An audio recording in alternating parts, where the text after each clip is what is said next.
เดียวกันนี่เดียวกันแบ่งกันบัดนั้นผู้เพิ่นโชคดีเฮ็ดได้มันจังสิได้คู่กันสาบาทนี่นะ เฮาก็บ่เกี่ยวเฮาเอาคันนี่ บ่เนาะก็ปานบ่ว่าแล้วแล้วว่าผัดสิเอาไปให้เขา เฮาก็สิเอาคันหนึ่งอยากเอาไปให้เขาคันหนึ่ง มันก็ขี้แหละอยู่บ่ได้กลับไปซื้อให้เขาเจ้าอีกดิ กลับไปซื้อบ่ได้เดี๋ยวมันเงินเบิดเลย เบิ่นแหละ เงินเจ้าก็เอาเงินมาซูด เอาเงินระบาวอีก เจ้าเองเถอะ ว่าเด้อระบาวสิหาเงินเติมน้ำมันก็ยังบ่แฮงดอกคุมื้อนี่ เจ้าแบ่งเฮาคันนี่ ตัวเฮ็ดจังได๋พี่น้อง เจ้าแบ่งเฮาคันนี่นะเจ้าเอาคันนั้นเฮาคันนี้คนละคัน ให้บ่ตูนแบ่ง เอาให้ได้บ่บาดนี้น่ะ เลย ให้บ่ตูนแบ่งรถอีกคันหนึงให้เพิ่นยากเลยข่อยก็ได้ ว่า เนาะ ต้องหนีแล้วดิ เว้านั่นนี่ก็ค่าระบาวให้ตายซะจ้ะเนาะเอา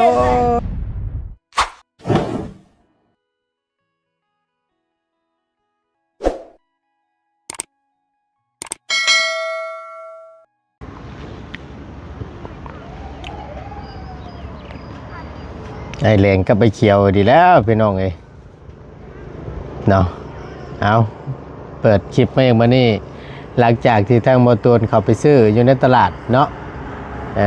พอดีทางมอตูนจ้างใส่รถโดยสารมาพี่น้องเสียค่าแก้ขึ้นมานี่เบิดไป100,000เพราะว่าเพิ่นเอาน้ำคันหนึ่ง50,000กีบพี่น้องเลยเนาะพอดีทางมอตูนขึ้นมาฮอดมาถึงเป็นที่เรียบร้อยเนาะเดี๋ยวมาเบิ่งน้ำกันพี่น้องกันรถกันนี่ว่าจะเป็นของไผเนาะเอาก่อนอื่นพี่น้องเลยมาจากทางไหนอีกเด้บาทนี่มันห่อนตีนโยเกือบเจ้าบริษัทบ่จ่าน้ำ เกิดบ่ใส่ได้ มันก็ห่อนแล้วเนาะจ้างว่าวในตู้มาจากทางไหน ไม่ได้มาทางไหนเอามาแต่ในเฮือน เพื่อนเจ้าเองบ่ เฮือนบ่ซ่า เพื่อนพ่อสร้างเป็นลูกพ่อสร้างนั่นนะนี่ อันเพิ่นสิไปอันนั้น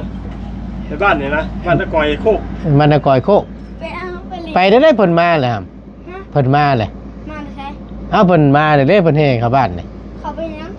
อ้าว มึงบ่ได้ยัง เจ้าสิไปยังนก่อยโคก เอาเจ้าสิไปเขาไปบอกเขากับเขา บ่แล้วว่าบ่ได้ไปพุ่นใด เอามาเด้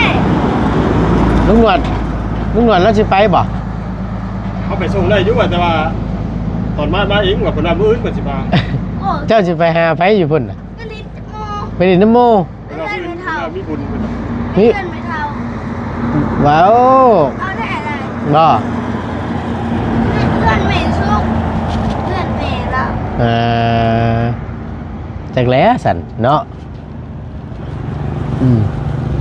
เพิ่นขับไปแล้วเมื่อกี้เนาะ ฮะ ขับไปเรียบร้อยติ เข้าแล้วเกินนี่ โอ้ขอเห็นหน้า เอาไหมลุงเอาไหมเอาไหมมาเอาแม่น้ำเฮานี่กูดีนั่งชมเมย์ก่อนฮะ มานั่งขายอยู่ว่านี่ เอาไหม ท่านจะได้นี่ล่ะ คอยสิขายให้คอยซื้อมาคันละ1,300,000คอยสิขายเจ้าคันละ1,600,000ต่อคัน เอาไว้ก่อนซะ ฮะ เอาไว้ก่อน อ้าวชื่อสำนี่สิแพงลุงสบายดี ฮะ ชื่อสำนี่เจ้าจริงๆว่ามันแพงอยู่ มันบ่แพงดอกแต่ข่อยนี่บ่มีเงินบ่พอ เชื่อคอยนะชื่อแต่เจ้าบ่ได้เติม แนะนำไว้ เจ้าบ่ได้เติมน้ำมันเอารถแล้วลุงเอ้ยเอารถนี่เอามักตัวใดเอารถเออ เอามุยหันขาอีกแล้ว มี ไหน ปุ่น มันบ่มีอยู่นี่นี่มันไก่ เฮ้ยนี่จ้างสายฟ้าไปซื้อน้ำเย็นนี่เนาะมาพี่นะมาพี่อยากบ่สิบ่อยากเลยสบายดีปะลุงก่อนแล้วว่าสิขายรถถีบให้ลุงหนวดบ่แพงดอกว่าชื่อแล้วว่าชื่อมาคันละ1,300,000สิขายแล้วคันละ1,600,000แล้วว่ามันแพงแล้วอ่ะ ที่เอาว่าเจ้าซื้อมาให้เราขายผ้าว่ามาลงนี่ บ่ได้บ่แม่นได้ บอกมาขายดิ เอามานี่แล้วหาไล่ๆเชิงมิงเนาะ งามบ่ใส่ปะ หน่อย เบิ่งกับข้าวมึงเด้อหน่อย ดูรถจอดก่อนนะ แบบเดียวกันว่ากับรถเจ้าตอนนั้นน่ะ เลย เออ รถเพิ่นนั้นโชว์ย่านเหมือนมุ้ยซุกมุ้ยกระเจเพิ่น บ่โจย่านเด้อชื่อกุญแจแล้วไปเข่งเอาเฮ้ยเดี๋ยวว่ามีตรงบีแตกนะเนาะ มีบริเตสเปลี่ยนเลย เปลี่ยนละ เปลี่ยนมันก็ได้เดือน เออสายลุยดิเจ้าก็เนาะเห็นว่าก็ได้ เปลี่ยนลายเทียวโพดเลยดีมัน เปลี่ยนหลายเทื่อโพด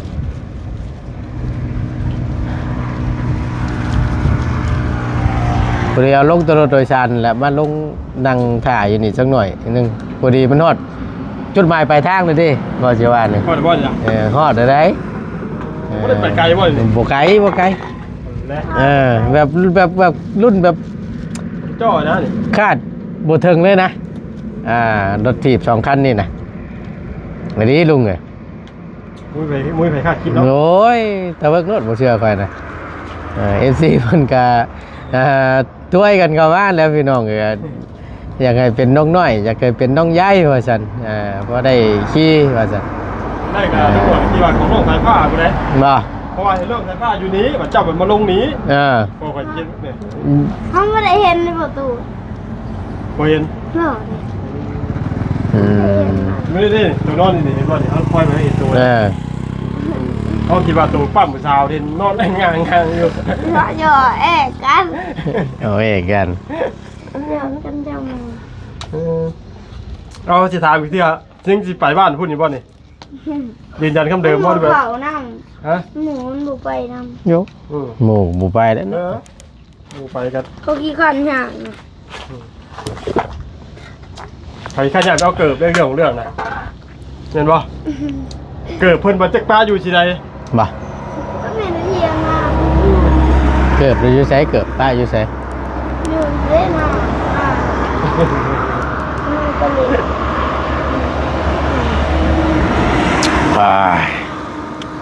แพงเลยพี่น้องไอ้ขมือเนี่ยผมคือแต่ก่อนรุ่นสมัยตะกี้กับธรรมดาอยู่ประมาณล้าน1.2แต่รุ่นยุคแบบว่า แต่น้ำมันยังบ่ทันได้ขึ้นนะราคาน้ำมันยังบ่ทันได้พุ่งขึ้น 8-9 แสนกันนี่แต่ว่ามันคนละกันนั่นแหละ มันคนละเกรดมีอยู่8-9 แสนนะ แต่คนละยี่ห้อ คนละยี่ห้อคนละเกรดกัน มันแบบมันจักเอาง่าย แมน ๆแบบวันนี้กับของเว็บใหม่แบบ แมน ประมาณนั้นแหละพี่น้อง เพราะว่าแพงกว่านี้ก็มีอีก นี่ 3,000ปลาย4,000นักมันก็มีเห็นนะ แต่กว่าจะหัวเป็นของไผ่เนาะ เบิ่งบ่บอกได้ดูไง บอกว่า รุ่นเบิ่งก่อนนะให้เจ้าตัวเพิ่นมารับเองนี่เบิ่งน้ำกันว่าชมหน้าผู้โชคดีสิเป็นไผหั่นนะมันจะบอกให้พาสอดเจ้าได้มานี่ ว้ายไฟฟ้าใช้สิมาช็อตว้าวมีแต่คู่กันนะนี่เนาะ ฝาก โอ้ ประตูพี่น้อง ตายเลยนี่ เจ้าของรถเป็นคนใดไฟฟ้าซ้อนประตู มันสิบ่เป็นมันจังบ่เฮ้ยเนาะ อันนี้ลูกเดียวนึงเด้อ เมียสิบ่ทิ่มซั่นบ่เมียสิบ่ป้าบ่บ้านนี่ไฟฟ้าช็อตเป็นมันเหตุการณ์บ้านนี่เขาบ่ได้ เอาเจ้าก็ ตายเลยล่ะเปล่า เจ้าก็ต้องบอกก่อน ไงบอกก่อนไว้อดใจรอจักหน่อยเดี๋ยวก็เห็นแล้วผู้โชคดีนั่นเนาะจึงเป็นฮ้อนพี่น้องเว้ยแนมออกทางแสงแดดออกแสงกระปอมยิบยับอยู่เบิ่งว่าตามถนนเจ้าว่าปะเอาน้ำมันใส่กระทะตั้งไว้อยู่กลางทางนี่ทอดไข่ได้เชื่อจักเลย ได้นะ มันฮ้อนเนาะ ห่อน 40องศาป๊าดตะ ห่อนเกิน สุดพี่น้องเอ้ย เขาขี่รถเวลาเขาจอดเขาเป็นระยะใส่มัน ขับ พวกมึงก่อนน่ะ จะกินบะทอดไข่ไปซื้อไข่มาหน่อยหนึ่งซื้อน้ำมัน แล้วมาตากแดดวันนี้เนี่ยดังไพ่ เอาไปคืนไว้ลังคาเพื่อนนะ เจ้าเคยใช่หรือบ่ ไม่เคย นี่คือว่าไรใช่ เอ้ามัน มัน เด็ก ต้องผ่านก่อนไหนผ่านการทดสอบทดลองก่อนไหน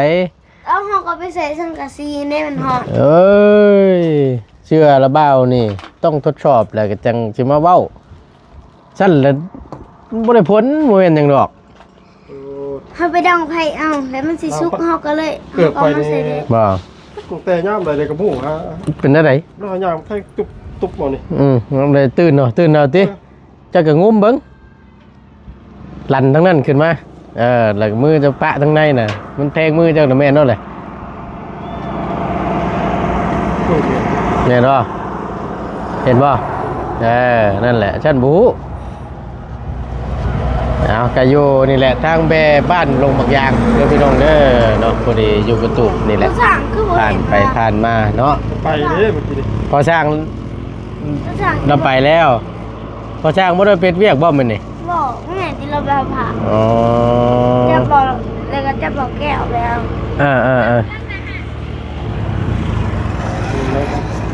แก้วเราไปผ่า ได้บ่ลูกพ่อเลยตอกบ่ได้บาทนี่แล้วกันกินข้าวแล้วสายฟ้า กินอะไร ได้ยังกินล่ะ เมื่อสดในสุกิตกินตาเมียนเมื่อเช้านี้ ได้ยังกินก็ ต้มปลา ฮะ ต้มปลา ต้มปลา เลย ไม่ใช่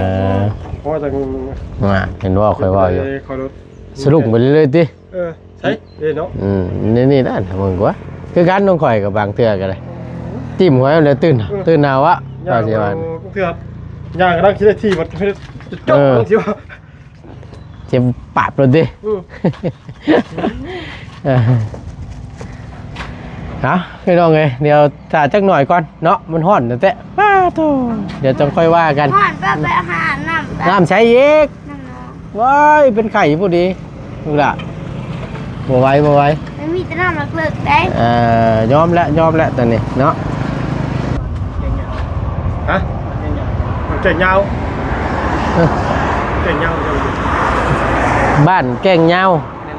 เมืองยังไงเมืองอาจสะพรเมือง เห็น เมืองอาจสะพรเมนพุ่นและเข่าพุ่นได้ โอ้ตะกายมาเลย อันนี้ขอโทษนะมันได้มาแต่ทั้งใดก็มาแต่แข่งขมวน2 คนเลยบ่ขี่รถจักรนี่ มาคือมาพูดเลย ตัว อันนั้นกายกลับคืนมา โอ้ กายได้ถ่ะ ยังอีกไกลอยู่เจ้าจะไปอันบ้านห้วยยาวใช่บ่ แก่งยาว บ้านแก่งยาว แม่นน่ะ เมืองอาจสะพร แม่นล่ะ ขึ้นไปอีกได้เด้อขี่ขึ้นไปพุ่นละฮอดดงเห็นมันสิมีทางเดี่ยวใช่เข้าไปเส้นตัวนั้นน่ะเส้นอาจสะพรน่ะก็ยิ่งยาวเลยบาทนี่ แต่กระถามคุณ ไปฮอดพุ่นแล้วจังค่อยถามอีกทีนึงเพราะว่ามันยังไกลอยู่ไงโดยปลาห่อนจำเนาะพากันมาแต่เช้าพุ่นบ่ มาเข้าง่วงมาแต่แขกคุณมาแต่ ปลา ตายก็ ชอนอัดชอมันรถห่อน หมวกกันน็อกก็บ่ใช่เนาะตัวเอาค่อยไปค่อยมาได้เด้อเดินทางปลอดภัยเนาะถามทางพี่น้องไงเรามาแต่แก่งขมวน ทางมาทางเจ้าวะ นะ ต้องไปทำบนทางสิเราทำบนทางคือว่าทำบนทางคือมาทางเจ้า ถามบ้านแบบไปบ้านไหน ไม่เอา เพิ่นมาถามทางไปบ้านนั้น หมายเพิ่นเนาะ ป้าโธ่ จะคือว่าทำบนทางบนทาง ว้าวกวนนะสายผ้าโอ้เจ้านี่เนาะ ไปสื่อปะ เจ้า ป้าไป ไปเลย โอเคเนาะ ไปสื่อ ผู้เพื่อชอดพี่น้องเลยเมื่องัดสะพอนเราอะพูดแล้วเนาะลุงเนาะเส้นทางกันแม่นเลยเส้นทางลักอันที่ว่าผ่านบ้านน้องน้อยเส้นนั้นเลยพี่น้องเลยเนาะเราที่ไปบ้านพี่น้องบอกด้วยแล้วใดเนาะเราขี่ผ่านได้เมื่อกี้ประตูเห็นอยู่ก็ได้ว่าสงสัยเราก็จะจอดทำไปละตามเบิ่ง บอลหนวดหันหลังมาเลยแล้วบ้านพุทธ บอกข่อยเห็นเราแนบเบิ่งเฮาอยู่แล้ววันนี้เราไปพุ่นเดี๋ยวเราได้เดี่ยวรถกลับมา แต่แล้วถือว่าแรงวันนี้ที่ว่าเจ้ากายมาแล้วแต่ว่า เรามาถามนี่ถามทางนี่เห็นได้เฮานั่งอยู่นี่ก่อนมัน กลั นี่ บคืนดีแล้วเราไปย้อนกลับคืนอีกเนาะ เราก็ป้าเนาะว่าแต่แข่งขมวนพวกดึกกรีนี่ค่อยคิดเห็น ร้อยกว่าลักกันได้ฮะ ค่อยคิดเห็นตอนค่อยขึ้นไปน้ำอ้ายหยังก็อ้ายบุญเฮงบอกเลย เฮงวะ บุญเฮงหรือบุญหยังเนี่ย มันเฮงนี่แหละ ที่ว่าเราพาลูกพาเมียเมื่ออยู่พุ่นน่ะที่ว่า บ่เท่าบ่ได้นี่ตอนนั้นน่ะ แม่น ขึ้นไปก็บ่ยาวตอนนั้นลุงเพิ่ม3คนนะพี่น้องเอ้ยนี่แหละเอาแม่กระไซนี่แหละไปข้ามแขวงเลยแหละเนาะใส่รถข่อยกับครั้งแรกวะป้าโตว่ะ แต่ว่าแข่งกันบนมันต่อกับบ้านเฮามันก็บ่ไกลแล้วจากหลงเงี้ยวนี้ เออ เลยหลงเงี้ยวไปก็เป็นขมวนแต่ว่าจุดหมายปลายทางมันอยู่ท่าแขกกู เออเรื่องของเรื่องดิ แม่จากท่าแขกนี่มาสนุนี่90ลักผม90ปลายละตัวอาจจะเป็น90ลัก ไก่อยู่เลยลุงเอ้ยเอาเรื่องอยู่ได้ 90ลัก แม่น มานี่ก็คืออ้ายนำมา2คนเมื่อกี้เนาะจากพุ่นมาพี่นี่ก็จากสนุมานี่ก็10ปลายลักเลยคือว่าเช้าจักมาบัดบ่ไล่นี่เด้ โหกลัวแล้วอ่ะชองโค้งนั่นก็กินไปเป็นเท่าไรได้ลุงเอ้ยน่ะคิดเบิ่งออกจากบ้านเฮามาชิวก็ยังสิไปลักเลย ถึงยินบ่ไล่แล้ว19ลักเนาะแล้ว จากนี่ได้19ลักคือ35ลัก ไก่อยู่ได้เอาเรื่องอยู่ได้จากบ้านบ่อไร่ลงไปชินูนี่กะ เจ้าเป็นยินว่าเรา35ลัก แล่นนี่ห้อยหูสั้นตรีไปพุ่นแล้ว เล่ เอ้ยลงค่อย3ค่อยนั่นก็วิ่งไปอยู่ดอก เต็มเลย ต๊ะพี่น้องเลยเกิดสิฮอดเนาะเอาโอลมจังหน่อยบ่ตุนก็สิโจ๊ะก่อนเด้อพี่น้องเด้อถ่าจังหน่อยเนาะอากาศมันร้อนพี่น้องเอ้ยรูปไหลอยู่พี่น้องเอ้ยหัวเนาะ แม่เมาบ่ ฮะ แม่เมาบ่ จังว่าเด้แล้วว่าก็ยังบ่ได้ว่าได้ บอกก็เดี๋ยว ฮะอย่าคู่ดิงามบ่ถามจักเจีย เลย งามบ่ เอาคันหนึ่งก็พอ เอาคันหนึงก็พอจ้าเฮ็ดอะไรบาทนี่พี่น้องเอ้ย สีแดง เอาคันมักคันสีแดง มิ่น อ้าวแล้วว่าก็บอกอยู่เด้ล้านหกล้านหกเอาแม่แล้วว่าชื่อมาล้านสามค่าแก้ขึ้นมาอีก เฮ้ยบุกเกี่ยว เกี่ยวแล้ว คันสีเอาคันสีแดงจะเอาคันนี้แบ่งกันคนละคัน แลกกันคนละครับ แล้วบ่อย่าเจอหลักเอาไปเซอร์ไพรส์เฮา บ่นะ เฮาเร็ว บ่แล้วก็เจ้าฟันอยู่บ่แซวเจ้าฟันดีอยู่บ่ซะย่านละบ่าวเอามาเซอร์ไพรส์เจ้าสิบ่ย่านละบ่าวบ่บอกสิบ่ เร็ว บอกแน่ว่าเป็นของไผสิบ่ใส่จนใส่ผ้าแล้วนี่ เสียว่าได้ดิป่านี่พี่น้องไง จะเอาคันนี้เปลี่ยนกันคนละคัน เปลี่ยนกันคนละคัน เมื่อเอาคันเก่าจะมาเปลี่ยนกัน ปะ มันเป็นอะไรคันเก่าของจะ สูงยา โชว์ย่านจะโชว์หรอว่า นี่มันแตกดุโคตร เดี๋ยวสิ่งโพดเลยเนาะสิ่งโพดมันก็แตกเลย นักเจ้าลายยักบ่ นะ นักเจ้าลายบ่ เพิ่นยังงมเท้เลยพี่น้องไงว่าเวนของเฮาประจักษ์เนาะว่าซั่นนั่นละเบามาเสื้อไผ่บ่บอกเฮาประจักษ์เพิ่นว่าก็จังว่านี่แหละจังหน่อยป้าลุงเพิ่นสิให้ละเบา แบ่งกันคนละคัน แบ่งกัน ตำรวจบนหูมันเด้อตำรวจประจักษ์ทำเด้อตำรวจก็ แบ่งกันได้บ่ตุ่นคนละคันจะเอาคันหนึงเอาคันหนึง ให้เราบ้าแบ่งขั้นสีแดงนี่บ่ให้นะ เลยให้เอาคันสีแดง นิ่นผมได้ประตูนเลย สิถึกสิแพงเล็กไว้ก่อน เอาคันหนึงเอาคันหนึงแบ่งกัน บัดนั้นผู้เพิ่นโชคดีเฮ็ดได้มันจังสิได้คู่กันชาบัดนี่นะ เฮาก็บ่เกี่ยวเฮาเอาคันหนึง บ่เนาะก็ปานบ่ว่าแล้วเราว่าผัดสิเอาไปให้เขา เฮาก็สิเอาคันหนึงอยากเอาไปให้เขาคันหนึง มันก็ขี้แหละ อยู่บ่ได้กลับไปซื้อให้เขาเจ้าอีกที่ กลับไปซื้อไปบ่ได้เดี๋ยวมันเงินมันเบิดแหละ เบิ่นแหละ เงินเจ้าก็เอาขึ้นมาตูด เอาเงินระบาวอีก เจ้าเองเถอะ ว่าเด้อระบาวสิหาเงินเติมน้ำมันก็ยังบ่แฮงดอกคู่มื้อนี่ เจ้าแบ่งเฮาคันนี่ ตเฮ็ดจังได๋พี่น้อง เจ้าแบ่งเฮาคันนี่เจ้าเอาคันนั้นเฮาคันนี้คนละคัน ให้บ่ตูนแบ่ง เอาให้ได้บ่บาดนี้น่ะ เลย ให้บ่ตูนแบ่งรถอีกคันหนึงให้เพิ่น ยากเลยข่อยก็ได้ ว่า เนาะ ทางนี้แล้วดิ เว้านั่นนี่ก็ฮู้ข้าละบ้าให้ตายใช่จ้ะเนาะโอ้ย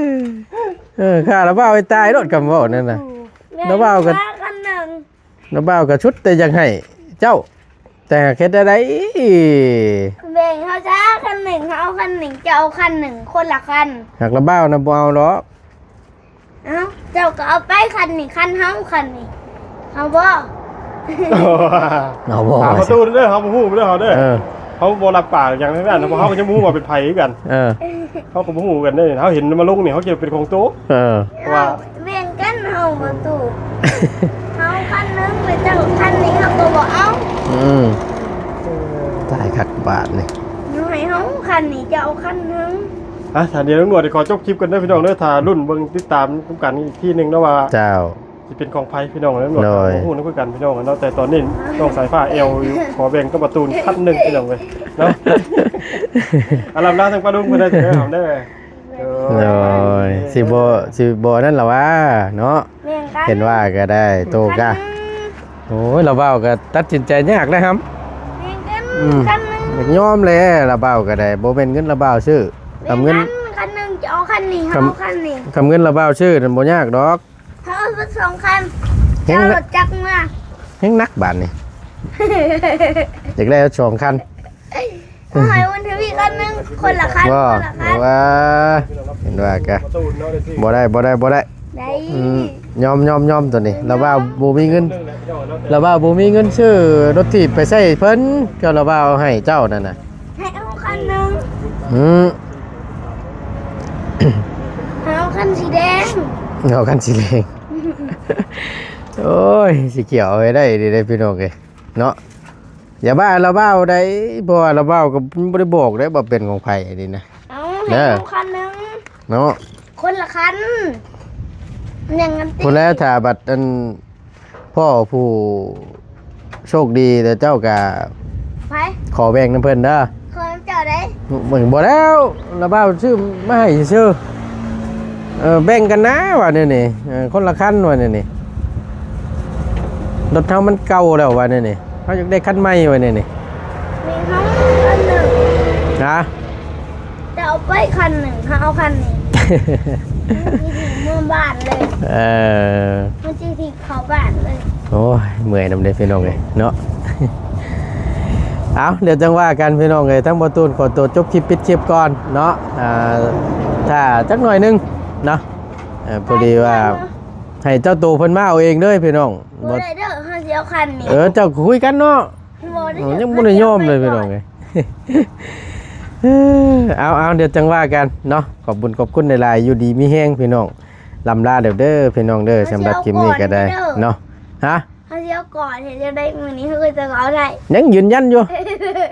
อ้ายบาดนี่พี่น้องเลยเนาะ จะต้องแบ่งเขาได้คันหนึ่ง ให้ระบ่าวเบ่ง เขาจะเอาคันนี้จะเอาคันนั้น บ่ระบ่าวยังแบ่งให้บ่ได้เพราะว่า เรื่องเพิ่นว่าขอมาหน่อยจนใจผู้สิแบ่ง เนาะลุง ว่าได้ โอ้ตายนี่ไปอยู่ดีมีแห้งเดี๋ยวจังค่อยพ่อหน้าพ่อตาเพิ่นปู่เพิ่นโชคดีแล้วจังค่อยล้มกันเด้อ กับเพิ่น เล เลย ย เอาตัวนี้ ว่า ขี่ เนาะ เขาไปหาโบสั่งเลย อืม เขาเอาคันนี้เด้อเป็นรายการมาเนี่ย ว่ามันอยากได้พี่น้องเอ้ยโอ้ยเนาะบ่แม่นว่าเอามาล่อน้องเพิ่นเด้อพี่น้องเด้อบ่แม่นเด้อเพราะว่าเพิ่นอยู่เฮือนพ่อสร้างนี้ เออเรื่องย่างมาเบิ่ง เขาเลย เพิ่นสิย่างมาเบิ่งเดี๋ยวเพิ่นได้ถาม มั หั่ น น สิ นะ เปรี้ยวเกิบเฮา ฮะ มันสิถีบเปรี้ยวเกิบเฮา เอาถีบแล้วจังค่อยว่ากันซั่นเนาะไปลำลาปลาลุงก่อนอยู่ดีมีแฮงสบายดีแซ่บอยู่บ่น้ำแดงนะแซ่บเนาะโอเคพี่น้องเอ้ยไปขอบคุณหลายๆสำหรับคลิปนี้ไปแล้วพี่น้องเอ้ยสบายดีเด้อพี่น้องเด้อผิดพลาดประการใดขอโทษขออภัยใดๆในคลิปนี้เนาะโอ้ฮ้อนแท้ๆพี่น้องแต่ว่าจะเป็นแสงแดดไปใช้บ่ได้บ่ตุนก็ได้